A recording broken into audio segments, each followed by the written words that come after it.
बहू और बेटी में अंतर क्यों? ये हम क्या सुन रहे हैं? तुम्हारे पापा ऑपरेशन करवाने यहाँ आ रहे हैं।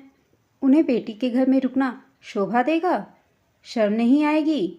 बेटियों के माता पिता तो बेटी के ससुराल का पानी तक नहीं पीते। लता जी ने अपनी बहू गीता से कहा। बहू: अम्मा जी, ये नियम सिर्फ मेरी मम्मी पापा पर ही लागू क्यों होता है? आप तो आए दिन अपनी बेटी के घर जाके रहती हैं। उस समय आप अपने बनाए सारे नियम ताक पर क्यों रख देती हैं? सास: तो तुम अपने माता पिता की बराबरी हमसे करोगी? मेरी बेटी अपने परिवार के साथ नहीं रहती, वो अकेले रहती है। इसलिए जब उसे मदद की ज़रूरत होती है तब मैं चली जाती हूँ। लेकिन यहाँ तुम अपने सास ससुर के साथ रहती हो, इसलिए तुम्हारे माता पिता का यहाँ आकर इलाज करवाना मुझे अच्छा नहीं लग रहा। ऑपरेशन के बाद न जाने कितने दिन लग जाएं, तो क्या तब तक वो बेटी के ससुराल ही रुके रहेंगे?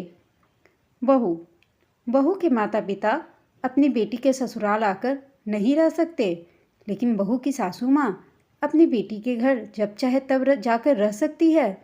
ऐसा भेदभाव क्यों? बहू बेटी सबके लिए सोच समान होनी चाहिए। जब आप अपनी बेटी के घर जाकर रह सकती हैं, तो फिर मेरे माता पिता तो ज़रूरत पड़ने पर अपने दामाद जी के बहुत अनुरोध करने पर यहाँ आ रहे हैं। वो तो खुद ही बहुत संकोच में थे। आपका स्वभाव तो सभी समझते हैं, इसलिए यहाँ कोई आना ही नहीं चाहता। शादी के 10 वर्षों में मेरे यहाँ से कोई नहीं आया। बस सुबह आए और शाम को पूरा खर्चा पानी देकर निकल जाते हैं। लेकिन इस बार ये भी अड़ गए हैं और बोले, जब मेरी मम्मी पापा अपनी बेटी के घर जाकर रह सकते हैं तो फिर आप क्यों नहीं? आखिर दामाद भी तो बेटा ही होता है। इनके तर्कों के सामने मेरे माँ पापा हार गए।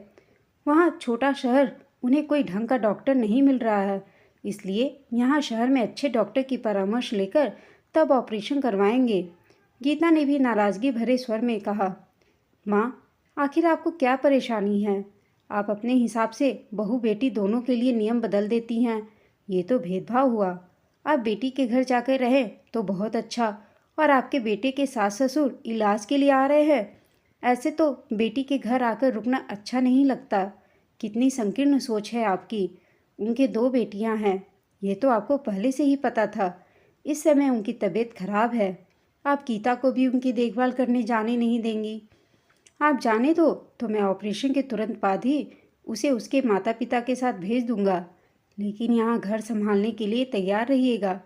बेटे नीरव ने अपना दांव फेंका और कंखियों से अपनी माँ की तरफ देखने लगा। घर संभालने के नाम से ही लता जी के पसीने छूट गए। वो तुरंत बात को संभालते हुए बोली, अरे वो तो मैंने ऐसे ही कह दिया था। आजकल तो ज़माना बहुत बदल गया है।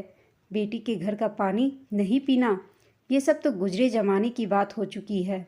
आजकल तो दामाद बेटे से बढ़कर अपने सास ससुर की देखभाल करते हैं। बेटे की बात सुनकर लता जी के सुर ही बदल गए। इधर गीता गर्व से अपने पति की ओर देख रही थी, जिसने उसकी बात को समझकर उसका साथ दिया। वरना तो सासू माँ अपनी दकियानूसी सोच लादकर बहू बेटी में भेदभाव करने में नहीं चूकती। दोस्तों, बहू और बेटी में कभी अंतर नहीं समझना चाहिए। दोनों को समान का प्यार देना चाहिए। और आज के दौर में दामाद भी बेटे से कम नहीं होता, वो भी बेटे के जैसा ही होता है। हाँ, यह छोटी सी कहानी आपको कैसी लगी हमें कमेंट करके बताइएगा। साथ ही कहानी अच्छी लगी हो तो इसे लाइक, शेयर और चैनल को सब्सक्राइब अवश्य कीजिएगा। कहानी सुनने के लिए आप सबका धन्यवाद।